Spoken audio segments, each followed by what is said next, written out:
साथियों, डॉक्टर दुआ का अभिनंदन, नमस्कार। हम सब ने असत्य पे सत्य का त्यौहार मनाया। हम सब ने दीप जलाकर अंधकार को भगाया, नए नए अच्छे अच्छे कपड़े पहने, मिठाइयाँ खाई, हर्षोल्लास, खुशियाँ मनाया बच्चों परिवार के साथ। आराध्य देव की पूजा की और ये मान करके चले कि आने वाले सारे वक्त शांतिमय और ही उल्लासपूर्ण होगा। हर साल ऐसा करती, हर माह ऐसा करती, दिन प्रतिदिन ऐसा करती, लेकिन हमें खुशियां नसीब नहीं होता।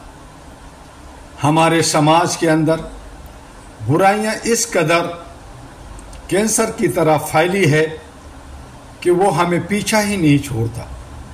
हमारे बच्चियों को नहीं छोड़ा जाता। अब तो मर्द को, बच्चों को, लड़कों को भी नहीं छोड़ा जा रहा है। उसके साथ भी दुर्व्यवहार हो रहा है, उसके साथ भी अमानवीय हरकतें हो रही है।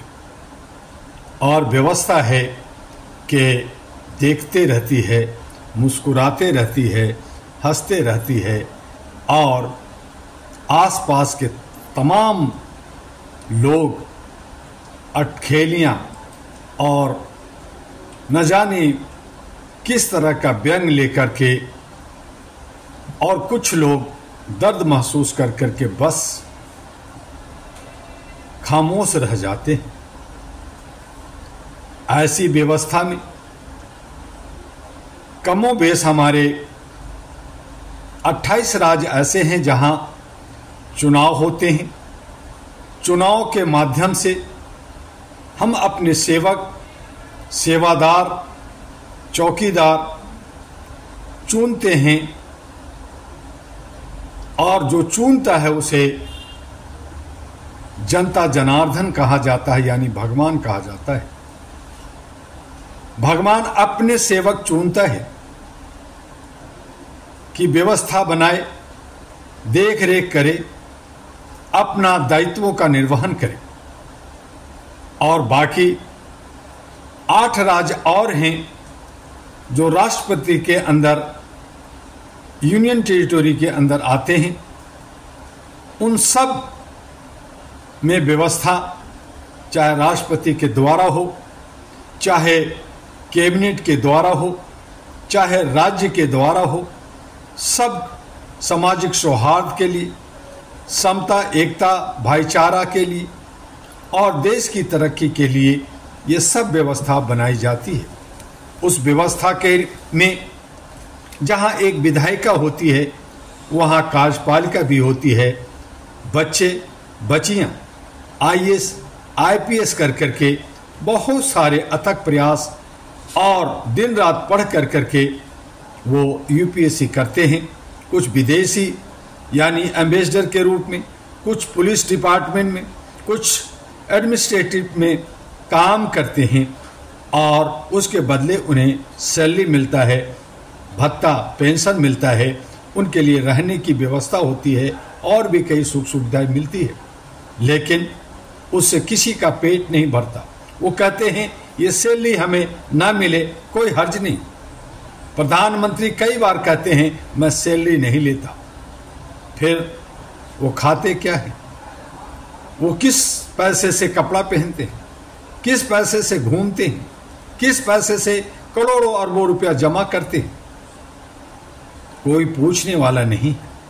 ऐसे ही हमारे कार्यपालिका में सारे ऑफिसर कहते हैं हमें सैलरी अगर ना भी मिले तब भी हम सरकारी नौकर हैं, सरकारी काम करेंगे।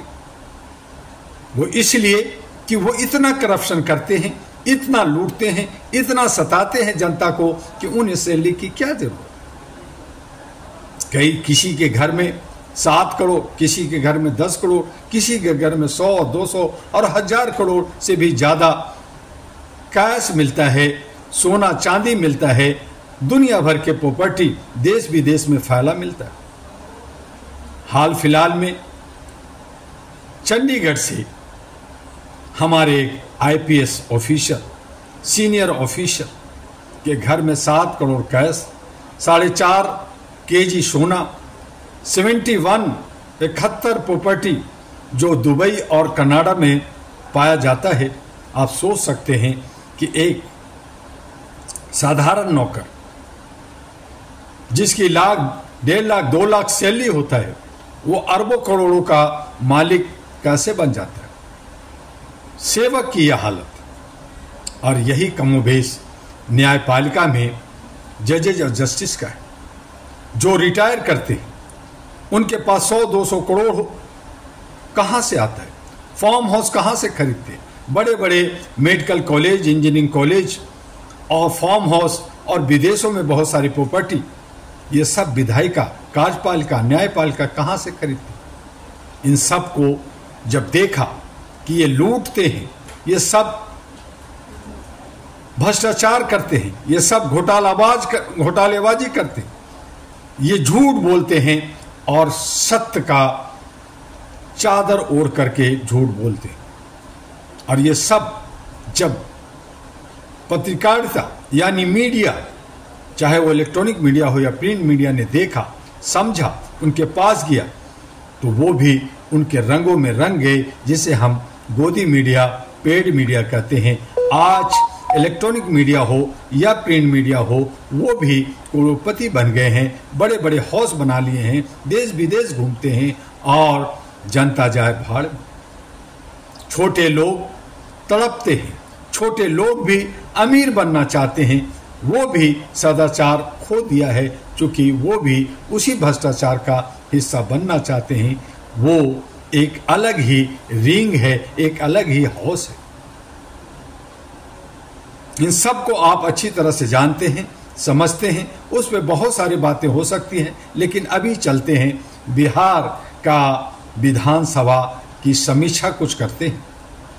बिहार की विधानसभा में हम लोगों ने और जितने भी पॉलिटिशियन जो दलाल कह सकते हैं, एजेंट कह सकते हैं, कंसल्टेंट कह सकते हैं, भविष्यवक्ता कह सकते हैं, एनालिस्ट कह सकते हैं, सब फेल हो गए। चल रहा है वहां कंसल्टेंसी का काम, खरीद फरोख्त अभी भी चल रहा है, जबकि फर्स्ट चरण का चुनाव 9 नवंबर को होना है, दूसरा 11 और रिजल्ट आ जाएगा 14 को। पहले चरण का नॉमिनेशन खत्म हो चुका है, दूसरे चरण का नॉमिनेशन चल रहा है, फिर भी तोड़फोड़ हो रहा है, फिर भी दल बदलू हो रहा है, इधर से उधर हो रहे हैं। जिसकी जितना संख्या उतनी उसकी हिस्सेदारी नहीं मिल रहा। मुसलमान 17 से 18% मिल रहा है ठेंगा। अति पिछड़ा जो सरकार अकेले बना सकती है वो 38% है, लेकिन इतना बिखरे हैं, इतना टूटे हुए हैं कि वो 500 आधा पौवा मुर्गा मुर्गी या थोड़े से चंद पैसों की लालच में इधर से उधर भटक रहे हैं, यानी बिकने में लगे हुए। ऐसी सूरत में वो सत्ता कहाँ से मिलेगी? बाबा अंबेडकर के सपना कैसे पूरा होगा? प्रियार, काशीराम, कर्पूरी ठाकुर, लोहिया, जयप्रकाश के सपने कैसे पूरे होंगे? बिहार एक लोकतंत्र का जननी कहलाता है। कहते हैं कि बिहार का बच्चा बच्चा लोकतंत्र से अवगत है। कहते हैं राजनीतिक में बिहारियों से आगे कोई नहीं, लेकिन वही बिहार के लोग अपनी बदहाली के लिए, जंगल राज के लिए, गुंडागर्दी के लिए माने जाते हैं। गरीबी इस कदर है कि सारे 80% के करीब लोग प्रवासी बन करके अलग अलग शहरों में, चाहे दिल्ली हो, मुंबई हो, हैदराबाद हो, बेंगलोर हो, चेन्नई हो, चाहे अन्य शहर हो या विदेश में हो, मजदूरी करने जाते हैं। आप अगर इस पे यकीन नहीं करते तो जब त्यौहार होता है, जैसे बिहार का एक पवित्र त्यौहार है छठ, छठ से पहले देखिए भारत के तमाम रेलवे, बहुत सारे ट्रेनें स्पेशल ट्रेनें चालू करती है, उसके बावजूद ट्रेनों में खचाखच मारा मारी भागा भागी, जगह नहीं मिलता, लटक करके सटक करके कुछ ट्रेनों के ऊपर बैठ कर करके अपने वतन अपने देश को आते हैं। उसमें कितने घायल हो जाते हैं, कितने मर जाते हैं कुचल कर कर। अभी 2 दिन पहले ही कुछ लोगों ने ऐसा ही किया और वो ट्रेन के चपेट में प्लेटफॉर्म पे भगवान के प्यारे हो गए। ये सब अव्यवस्था का कारण है। सरकार इस पे ध्यान नहीं देती। बिहार के लोग, बिहार की सरकार इस पे ध्यान नहीं देती कि वो प्रवासी क्यों होते, वो बाहर क्यों जाते। अगर उनको नौकरी मिले, अगर उनको रोजगार मिले, अगर उनको कुछ मौका मिले तो वो बिहार में रहे। बिहार में अन्य राज्यों को लोग नहीं जाना चाहते क्योंकि जंगल राज है और वहाँ बदलाव का ब्यार हम लोग महसूस करते हैं। बहुत सारी पार्टियां, बहुत सारे संगठन, बहुत सारे इंडिपेंडेंट ताल ठोकते हैं, लेकिन घुमा फिरा कर चंद वही लोग जो कहते हैं कि मैं राजनीतिक परिवार से हूं, मैं पार्टी कॉर्पोरेट पार्टी का हूं, मैं पारिवारिक पार्टी का हूं, मुझे ही वोट चाहिए, वही लोग तोड़ फोड़ जोड़ करके सत्ता में आ जाते हैं। दल बदलू करने वाले इधर से उधर जिनको सत्ता चाहिए आ जाते हैं, फिर चीखते चिल्लाते हैं हमने टिकट के लिए 5 करोड़ दिया, 4 करोड़ दिया, यानी टिकट खरीदते हैं और लोग बेचते हैं। जिनके पास पैसा नहीं है लेकिन राज्य के लिए कुछ करना चाहते हैं, जो प्रतिभावान युवा हैं वो आगे नहीं आ पाते क्योंकि उनके पास संसाधन नहीं है, वो टूट जाते हैं और यही कहते रहते हैं कि अंगूर खट्टा है, मुझे राजनीतिक में नहीं जाना, मैं वहां जा ही नहीं सकता, मेरी कोई औकात नहीं। और इस तरह से राज लूटा जाता है। बिहार की भी कुछ कम और बेश यही स्थिति। आज कोई एक पार्टी का दम नहीं कि वो एक पार्टी अपने दम पे लड़ सके, अपने एजेंडा को दे सके और जनता को कह सके कि मैं ये काम करूंगा, मैं ये काम किया है और आगे भी करता रहूंगा। सभी अलायंस बनाए, सबके अलग अलग एजेंडे भी हैं, वो पूरा नहीं होता, सब मिल कर करके लूटने में लगे हैं और जब सत्ता में आ जाते हैं तो कहते हैं ये मेरा एजेंडा नहीं उसका है, ये उसका एजेंडा नहीं उसका है, एक दूसरे पर पाला बदलते रहते। इस तरह से ठगी होता है।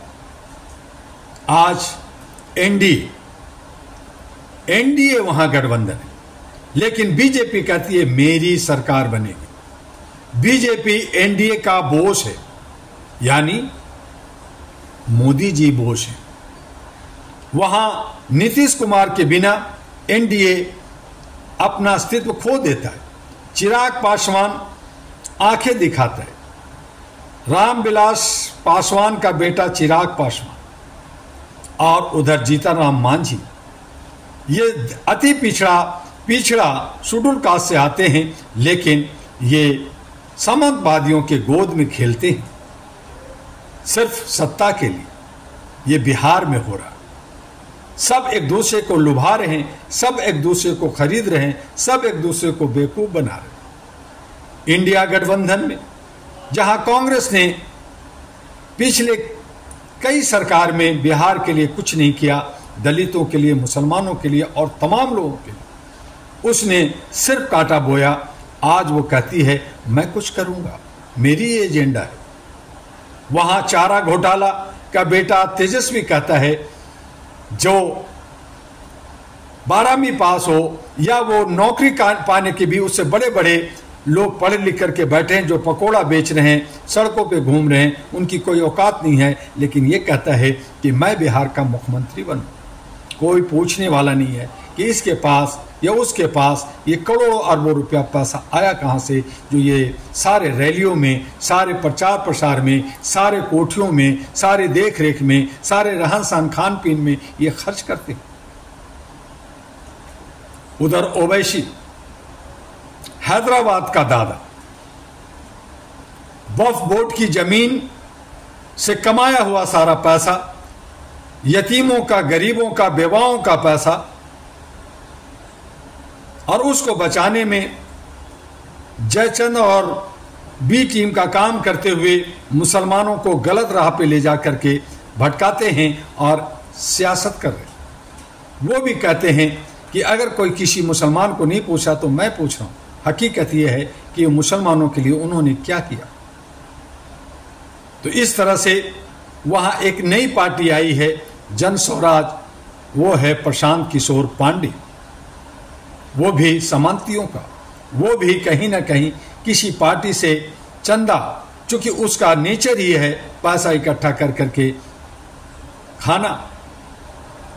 सत्ता एक बहाना है, दौलत को पाना है, यही उद्देश्य के साथ वहां तमाम लोग, चाहे एनडीए हो, चाहे इंडिया हो, चाहे जन स्वराज हो, चाहे प्रशांत, चाहे वो ओवैसी का पार्टी हो, चाहे आम आदमी पार्टी हो, चाहे बीएसपी हो, चाहे और अन्य पार्टियां, 40 पार्टियां, उस पे भी बहुत सारे इंडिपेंडेंट। और फिर जनता जाए तो जाए कहां? वहां उनको विकल्प नहीं मिलता, वहां उनको अल्टरनेटिव नहीं मिलता। सब एक दूसरे से उलझे हैं। कोई सदाचार, कोई ईमानदारी के साथ, कोई सच्चाई के साथ आगे नहीं बढ़ रहा। सब एक दूसरे को बेवकूफ बना रहे हैं, सब एक दूसरे को लूट रहे हैं, सब एक दूसरे में उलझे हुए हैं, सब दल बदलू तरह से इधर से उधर होकर के सत्ता के भूखे हैं। जनता चाहती है, सोचती है, अंदर अंदर घूटती है कि उसके सामने कोई अच्छा सच्चा ऐसे टीम आए जो ईमानदारी के साथ बिहार की विकास करे, बेरोजगारी खत्म करे, महंगाई खत्म करे, प्रवासी जो हमारे बिहार के लोग बाहर जाते वो ना जाएं, बल्कि बिहार में ही उनको रोजगार मिले, उनको नौकरी मिले, विकास हो, बिहार का उन्नति हो और विश्व में बिहार अव्वल हो। उसके लिए बहुत सारे युवा सोचते हैं, करना भी चाहते हैं, लेकिन इस वहापोह में, इस लूट और खसोट में, इस जो गीदड़ों का, लोमड़ियों की झुंड में